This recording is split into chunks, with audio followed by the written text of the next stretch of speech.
The lack of reprints has been fucking insane for the market, guys. We are starting out here with Muckcracker from the Underworld, which is $15. Actually, was a little bit more expensive. I think it was either over this weekend or last weekend, but it was 20 bucks. And holy fucking shit! This is one of the cards though in this video that we need to get rid of, boys. This card will be or should be. I don't want to predict anything here. It should be it should be we should get a new copy of this in the upcoming tints, hopefully. I mean, Darkwing Blast is going to be reprinted, so I am kind of speculating that it'll be in there, but no one knows for sure. Get rid of your copies, guys. 17 bucks for the secret rare isn't that bad. Especially, I mean, it was not that much too long ago. 8 bucks. Get rid of it, guys. Get rid of it ASAP. Speaking of, holy fucking shit. Konami does not know how to reprint cards because 𝗦𝗦𝗧𝗏. I've been clamoring for an 𝗦𝗦𝗧𝗏 reprint, Konami. And nothing. Nothing. You gotta watch my channel, Konami. What are you doing?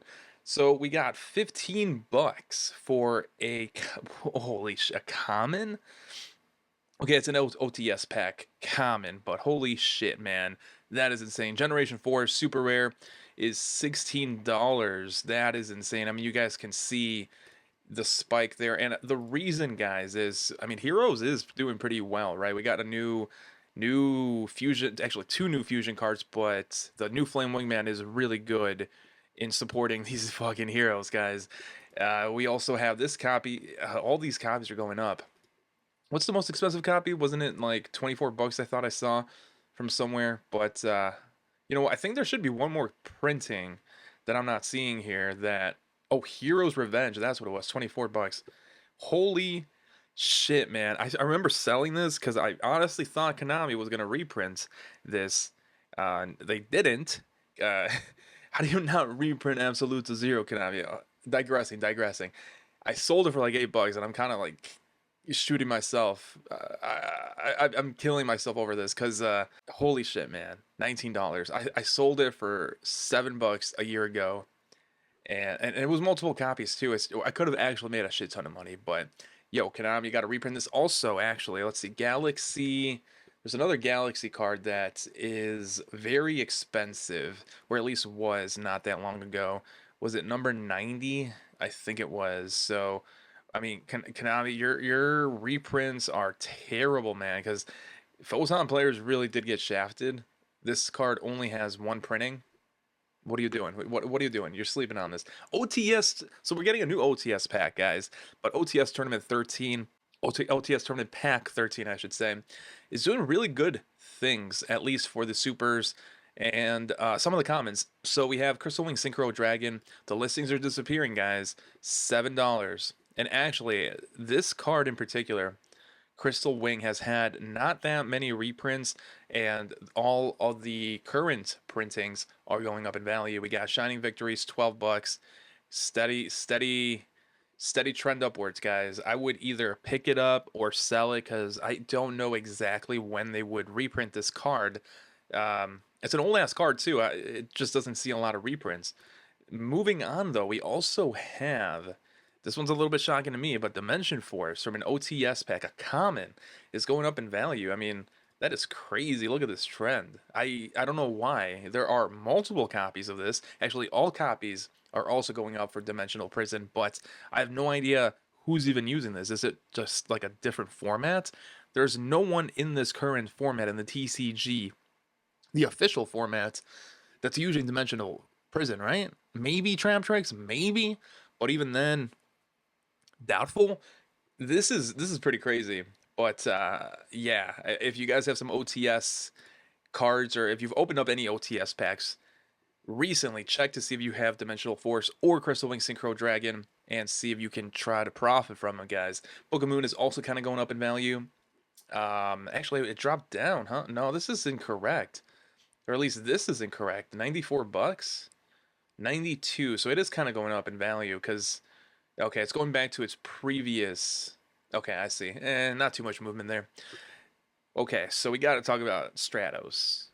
Out of all the Starlight hero cards, which there aren't many, I think there's only two actually, but out of both of them, this guy is the one to pick up. First of all, it's like a 2 to 3 of in every single deck. Second of all, it actually does look pretty nice. I do have a couple copies. I snagged them and they were like 200 bucks. I'm feeling fucking nice about that. But they look nice, and like DPE for example, right? That's the alternative hero Starlight card. It's only a one of, and I mean it is kind of, it's depending on what kind of hero deck you're running. It's definitely a mandatory one of, but there are hero builds that can get around not using DPE. There's very little hero builds that can get around not using Stratos. Actually, the same thing goes for 𝗦𝗨𝗣𝗣𝗅. You need 𝗦𝗨𝗣𝗍. He is the linchpin in most hero decks. This enables you to do a lot of things, mainly wipe your opponent's board, but it also lets you summon out the mass hero, the water mass hero, to also nuke their back row. So, you know, going back to this, I'm not saying pick up a $300 card.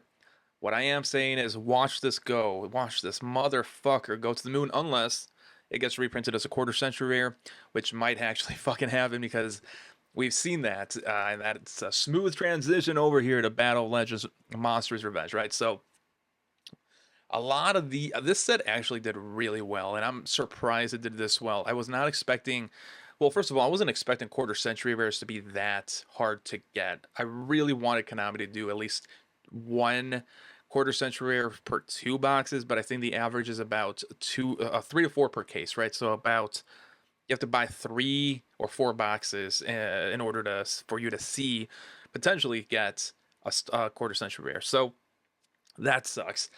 But it's not as expensive as Starlights, right? So, which is a good thing because the main sets, at least from the trend we've been seeing, we're going to get these quarter century rares in those main sets, bringing in some additional value, but also not over. They're not going to be overvalued like Starlights are. Like for example, right? IP, perfect case, perfect point in case $1,000. I think it was $1,000 for a Starlight IP. It's 190 now for a quarter century rare. Of course, that is because there's technically 2 Starlights now in the market, the quarter century rare and the original Starlights. But I really do like the direction they're going. We get a new lottery system in the main sets, and the lottery isn't going to be as expensive as Starlights were in previous main sets. Anyway, so Battles of Legend here, right? This set is very healthy in my opinion, and there's a lot of things that are disappearing. First of all, Azu's jumped significantly in price. Very recent. It was $100 and something for the longest, 130. I'm actually kind of kicking myself for not picking this. Holy shit, $280. That is insane. Almost doubled. If we're going with the lowest, it almost doubled in like a week or 2 weeks. That is insane, man. And actually, Azu's is also one of the other Starlights that were so expensive. And now, you know, quarter century rares, more accessibility and all that crap. But Assault Synchron also, I saw it kind of disappearing off the market, but I don't know if it went up in value. Maybe not too much. Yeah, a couple, about $20. And that's not too bad. I honestly think, though, this card, at least short term, is going to go up significantly just because 12 listings, right? It's going to disappear. It's also kind of good. I mean, it's not the best card. I don't think it's going to be as useful in synchro or synchron based decks or starlight based decks or even blackwing based decks, but I've seen some decks that are using this, like dragon decks, you know, Aluber type decks that are using my boy here, and yeah, this is way too low for Assault Synchron. Let's go with that. Alubion or Lubion or whatever. This card, I don't know. The thing about this is if it gets reprinted in the tins, which I don't know if it will, to be honest, but if it does, the value of this card is going to go down, even as a quarter century rare, because there's going to be more copies. It's just the way it is. Also, if it gets reprinted as a Prismatic Secret rare, people might actually want to play the Prismatic Secret rare over a quarter century rare, right? I guess it just depends on the player. But I kind of think this card is going to go down in value. And we're actually kind of seeing that. I mean, right here, there's not a lot of movement, right? Like it's pretty steady, but now we're starting to see the little downtrend. So this card, I don't know, maybe I should get rid of my copy, but it is what it is. It is what it is. Right of 𝗦𝗦𝗧𝗧 is probably another card that's going to go up in value. Not exactly sure why. I mean, it is a staple in an engine or whatever you guys call them, but that ain't it. Like spell cards usually don't look good in this rarity. Like Dark Hole, for example, I pulled two of these, and I thought they were going to go down in value, guys, but recently people have been buying them out, and they've been steadily going up, and now we're at 7 listings. This, I think it used to be at least 20 listings about a week ago, healthy, listing wise, and it went up significantly in value. It is insane what you guys are doing. It's doing better than terraforming, which honestly, terraforming is a better card than Dark Hole. I guess people are buying Dark Hole because, or valuing it a little bit higher, since it is an OG card. But damn, terraforming kind of went down. Also, Super Poly, I think it slightly either went down or kind of plateaued. So it went down initially and plateaued and kind of spiked a little bit. So there's some decent movement here, to be honest. Oh, TCG player being TCG player. Oh no. Oh boy. I get that so many times, man.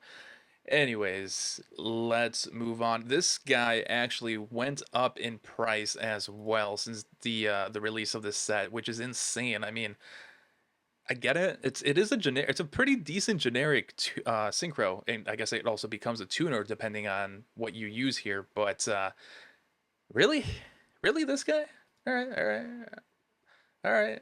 I've personally been buying out the snake guy, to be honest. Also, a lot of hype. It's funny. A lot of people were hyping up this card, and it just plateaued.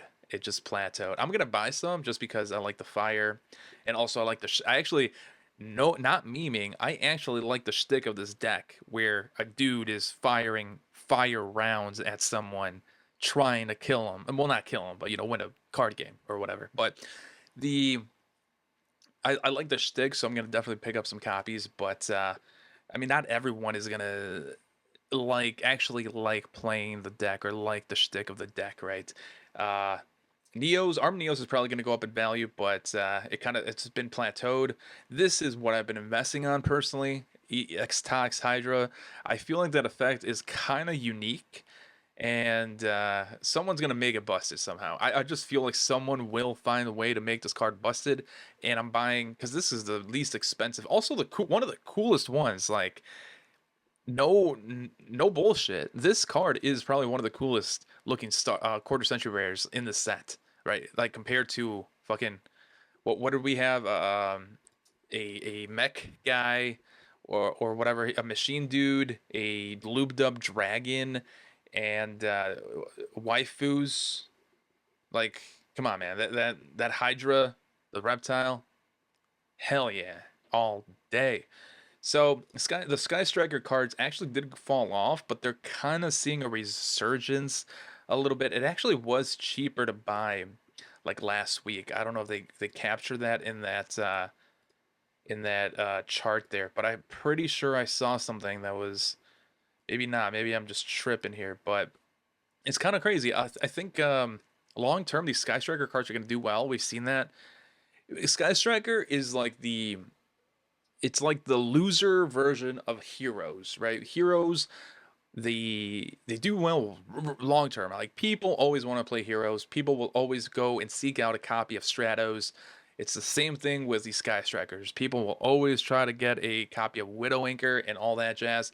Always invest in Sky Striker cards if you find them cheap, because people will be buying them. People will be playing them. And yeah, so Duality actually went down, which I kind of wanted to go down since this card is really good. It might not be good this format, but it's a really good card. And chances are,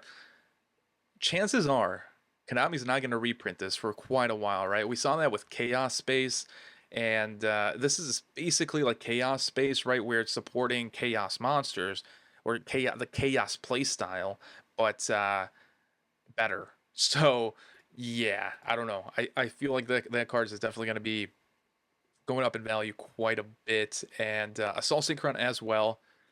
the secret rares actually went down quite a bit from pre-sales were insane for this guy, and then they tanked. Like I mean, tanked. And actually, it was kind of yeah, it went to $5. Because I remember seeing it. I was like, damn, that my boy went from like a $30 card to like $5. But now he is seeing some people buying him out, and it does again. It's because he is a good card, and there's 124 listings, so it is disappearing, guys. There were a lot more listings not that long ago.